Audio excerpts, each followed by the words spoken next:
여러분, 추석이 되면 산소에 가셔서 조상님께 소원을 빌며 절을 하십니다. 추석에는 복 중에 복인 조상복들 듬뿍 받아야 하는데 많은 분들이 조상복 제대로 받는 법을 모르시고 산소 가실 때 대충 벌초만 하고 오십니다. 지금껏 그러셨다면 이제부터는 오늘 영상 끝까지 보시고 꼭 지켜야 할 것들은 다 하고 오셔야 합니다. 여러분이 지금껏 인생이 잘 풀리지 않았던 것은 산소에 가서 조상님께 꼭 지켜야 할 것들을 지키지 않았기 때문이라 해도 과언이 아니지요. 저도 예전에는 이러한 것들을 몰랐지만 알고 난 뒤 꼭 지키려 노력하고 그 순간부터 일이 잘 풀리기 시작하더라고요. 산소에 가서 꼭 지켜야 할 풍습과 절대 하지 말아야 하는 것들이 있습니다. 제가 오늘 알려드리는 것들 잘 귀담아 들으셨다가 이번 추석에 산소 가실 때 잘 지키신다면 틀림없이 복 중에 복인 조상복을 받고 번영을 이룩하실 것입니다. 또한 영상 뒤에는 예로부터 내려오는 성묘 예절을 알려드릴 테니 필히 끝까지 보시기 바랍니다. 그럼 바로 시작할 테니 구독과 좋아요 부탁드립니다. 제게 아주 큰 힘이 됩니다.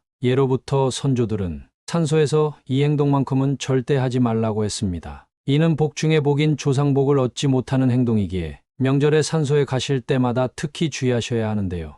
아마 많은 분들이 이를 놓치고 조상복을 얻지 못하실 것입니다. 오늘 얘기 무조건 귀담아 들으시고 앞으로 산소에 가실 때 꼭 실천하시기 바랍니다. 산소 또는 납골당에 가셔서 절대 하면 안 되는 행동 첫 번째, 산소에 가실 때마다 벌초는 무조건 하셔야 합니다. 간혹가다 벌초를 하지 않으시고 제사만 지내고 돌아오는 경우가 있는데요. 만약 그렇다면 정말 큰일 날 행위를 하고 있는 것입니다. 무덤은 조상님의 집입니다. 여러분은 집이 깨끗한 게 좋으신가요? 더러운 게 좋으신가요? 네, 맞습니다. 깨끗해야 기분도 좋고 일의 능률도 올라가는 법입니다. 같은 이치입니다. 조상님의 집, 즉 무덤이 깨끗하고 잡초가 없어야 우리에게 아주 편안한 마음으로 복을 내려주시는 것입니다. 별것 아닌 것 같더라도 매우 중요한 것입니다. 잔풀과 나무에 장가지를 쳐주는 것은 조상님들이 누워 계실 때 더 멀리, 더 높이 보실 수 있게 합니다. 만약 주변이 더럽고 지저분한 곳에 누워 계시는 조상님들이라면 좁은 시야로 여러분을 보지도 못해 작은 복을 내려주실 것이고 복은커녕 여러분을 저주하실 것입니다. 따라서 올해부터는 산소에 가실 때 무조건 벌초를 하세요. 그럼 조상님들이 엄청난 복을 주시고 여러분의 가정은 번영을 이룩할 것입니다. 두 번째, 산소나 납골당에서는 반드시 예를 갖추세요. 요새는 산소나 납골당 예절을 많이들 모르시는데요. 우리 조상님들은 대대로 예를 중요시하셨죠. 산소에서도 마찬가지입니다. 조상님들이 우리 눈에 보이지 않는다고 해서 산소에서 대충 제사만 지내고 집에 돌아간다거나 심지어 조상님들 앞에서 가족끼리 다투거나 욕설까지 하는 경우도 있죠. 이런 행위는 대단히 잘못된 행위입니다. 조상님들은 우리를 다 지켜보고 계십니다. 우리가 어떻게 행동하는지 하나하나 보시고 복을 얼마나 주실지 결정하시죠. 따라서 우리는 조상님들이 보이지 않는다고 해서 아무 행동을 하는 것이 아닌 항상 예절을 지키면서 조심스럽게 행동해야 합니다. 그래야 예를 중요시하는 조상님들이 여러분을 이뻐하시고 큰 복을 내려주시는 것입니다. 세 번째, 소원을 마음속으로만 생각하지 마시고 꼭 조상님 앞에 얘기하세요. 많은 분들이 조상님을 뵈러 갔다가 절만 하시고 돌아옵니다. 마음속에 소원이 있어도 들어주시겠거니 하면서 입 밖으로 꺼내지 않죠. 하지만 이렇게 한다면 조상님들은 여러분의 소원이 무엇인지도 모르고 들어주실 리가 만무합니다. 만약 이루고 싶은 소원이 있거나 꼭 부탁드리고 싶은 게 있다면 제사를 드리고 난 후 꼭 말씀을 하세요. 조상님, 올해 우리 아들이 승진하게 해주세요. 조상님, 올해 재물복이 터지게 해주세요 등 구체적인 소원을 조상님 앞에 빌어야 한다는 것입니다. 이렇게 해야만 여러분의 소원이 뭔지 아시고 복을 내려주십니다. 또한 그냥 말하는 것이 아닌 정성을 다해 말해야 합니다. 대충 얼버무리듯 소원을 말한다면 조상님도 한 귀로 듣고 한 귀로 흘리십니다. 따라서 또박또박 여러분의 소원을 제대로 말하는 것을 꼭 명심하세요. 네 번째, 과일은 무조건 홀수로 두세요. 조상님께 드리는 과일은 홀수로 두는 것이 기본입니다. 이는 조상님께 복을 달라고 비는 의미인데요. 음의 세계에 계시는 조상님께 홀수, 즉 양기를 드려 음양의 조화를 이뤄 앞날이 트이게 하는 것이지요. 따라서 이것은 조상님이 저승에서 우리가 있는 곳으로 내려와 복을 주시고 대대손손 만사형통을 주시는 힘을 드리는 것입니다. 또한 과일의 꼭지, 즉 머리 부분은 칼로 도려내고 제사를 드리는 것은 기본이니 다들 아시고 계시죠? 머리를 쳐서 드리는 것은 귀한 분을 모신다는 뜻입니다. 만약 여러분이 산소나 집에서 조상님께 제사를 지낼 때 과일 개수를 짝수로 드렸다면 그동안 복을 받지 못했을 가능성이 굉장히 큽니다. 따라서 앞으로 과일을 올릴 때 반드시 홀수로 올리세요. 그럼 조상님들이 여러분께 복을 주실 것입니다. 다섯째, 조상님들 앞에서 절대 푸념하지 마세요. 간혹가다 산소에 가셔서 여러 가지 불평을 하시는 분들이 계십니다. 왜 내 팔자가 이 모양인가? 나는 왜 돈이 없지? 등 여러 푸념만 하고 대충 절 드리고 집에 가시는데요. 이러시면 절대 안 됩니다. 역지사지로 생각해 보세요. 여러분이라면 푸념과 불평불만만 하는 후손에게 복을 주고 싶으신가요? 절대 아니죠.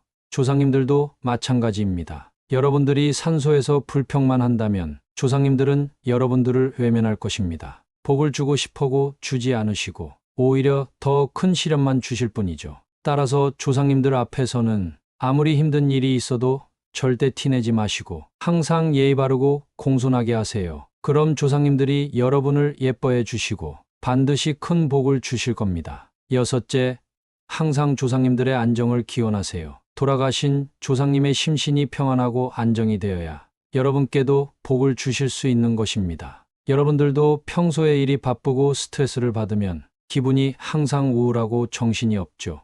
조상님들도 마찬가지입니다. 마음이 안정이 되어야 복도 주시고 우리를 예뻐해 주시는 것이지요. 별것 없습니다. 자식 간의 화목함을 조상님들께 보여드리고 기일과 명절마다 인사를 잘 드리러 가면 조상님들도 안정을 찾고 여러분께 복을 주실 것입니다. 자, 그럼 지금부터 성묘 예절을 알려드리겠습니다. 기본적인 것이니 꼭 숙지하시고 지키신다면 조상님들께서 기뻐하실 것입니다. 우선 가족 묘에 가실 때에는 어떤 묘에 먼저 성묘를 해야 하는지 난감할 때가 있습니다. 이럴 때에는 부모의 묘소를 가장 먼저 성묘해야 합니다. 이것이 바른 예법이지요. 또한 술을 뿌리실 때에 주의하셔야 하는데요. 많은 분들이 봉분에 직접 뿌리시곤 하는데 이는 예법에 어긋난 행동입니다. 술은 3번으로 나누어 무덤 주변에 조심스레 뿌려야 하지요. 또한 돌아가신 분에 대한 추모는 당연한 것입니다. 많은 분들이 절만 하고 돌아가시는데 짧게라고 추모를 하는 것이 조상님에 대한 도리이고 그래야만 내게 복을 주십니다. 또한 벌초뿐 아니라 묘소 전체를 돌봐야 합니다. 조상님께 인사를 드린 후에 산소 주위를 살펴보세요. 나무가 무성해서 산소의 경관을 해칠 염려는 없는지 확인하세요. 또한 산소에 해를 가할 수 있는 것이면 어떤 것이든 치우세요. 이것들만 잘 지키신다면 별 탈 없는 성묘가 될 것입니다. 네, 그럼 한번 정리해 보겠습니다. 산소에 가셔서 꼭 하셔야 할 행동 6가지입니다. 첫째, 산소에 가실 때마다 반드시 벌초를 하세요. 둘째, 산소나 납골당에서 반드시 예의를 갖추세요. 셋째, 소원은 반드시 입 밖으로 꺼내세요. 넷째, 과일은 무조건 홀수로 두세요. 다섯째, 조상님들 앞에서 절대 푸념하지 마세요. 여섯째, 항상 조상님들의 안정을 기원하세요. 만약 이것들을 지키지 않으신다면 복중의 복인 조상복을 얻지 못하실 것이고 번영을 이룩하지 못할 것입니다. 제가 어려운 것 알려드린 것이 절대 아닙니다. 누구나 상식만 있다면 지킬 수 있는 것입니다. 옛부터 모든 사람들이 지켜온 것들이지만 이것이 현대로 들어와 그 의미가 퇴색됐고 심지어 젊은 사람들은 이런 기본 상식조차 모르고 지내죠. 하지만 반드시 명심하세요. 오늘 알려드리는 사항들을 지켜야 시험에도 합격할 것이며 로또에도 당첨될 것이며 건강도 회복할 것이며 직장에서 승진할 것이며 자식이 잘 될 것입니다. 따라서 오늘 알려드린 추석 성묘 예절 잘 지키시고 반드시 조상님께 소원을 빌고 복중의 복인 조상복을 잔뜩 받으시기 바랍니다. 여러분, 혹시 조상님 앞에서 이루고 싶은 소원이 있으신가요? 만약 있다면 지금 영상 보시면서 댓글에 적어보세요. 댓글로 작성하고 선포하는 행동은 세상에 내 기운을 알리는 것과 동일한 행동입니다. 세상이 내 소원과 기운을 받으면 그만큼 내 소원이 이뤄질 가능성이 높아지며 내 좋은 기운이 남들에게도 전달되어 그게 다시 내게 갑절의 복으로 돌아오는 것이지요. 나뿐만 아니라 남들도 똑같이 복을 주고받으니 선한 영향이 작용해 좋은 일들만 일어나는 것입니다. 새해 풍요롭고 내가 원하는 일들이 일어나게 하려면 댓글로 선포하는 것은 아주 좋은 방법 중 하나입니다. 오늘 알려드린 것 꼭 실천하시고 차례 지낼 때 꼭 조상님께 소원 비는 것 잊지 마시기 바랍니다. 정말 많은 분들이 성묘 가셔서 제가 알려드린 방법을 그대로 실천한다고 하시더라고요. 팍팍한 삶을 끝낼 수 있는 절호의 기회인 만큼 여러분도 꼭 실천하시어 큰 복 받으시기 바랍니다. 혹시 차례 지낸 후에 이 영상 보셨더라도 너무 걱정 마세요. 조상님들이 여러분의 안타까운 마음을 헤아리시고 너그럽게 생각해 주실 것입니다. 따라서 너무 염려 마시고 항상 조상님께 감사하는 마음으로 살아가시기 바랍니다. 영상 유익했다면 구독과 좋아요 눌러주세요. 제게 큰 힘이 됩니다. 감사합니다.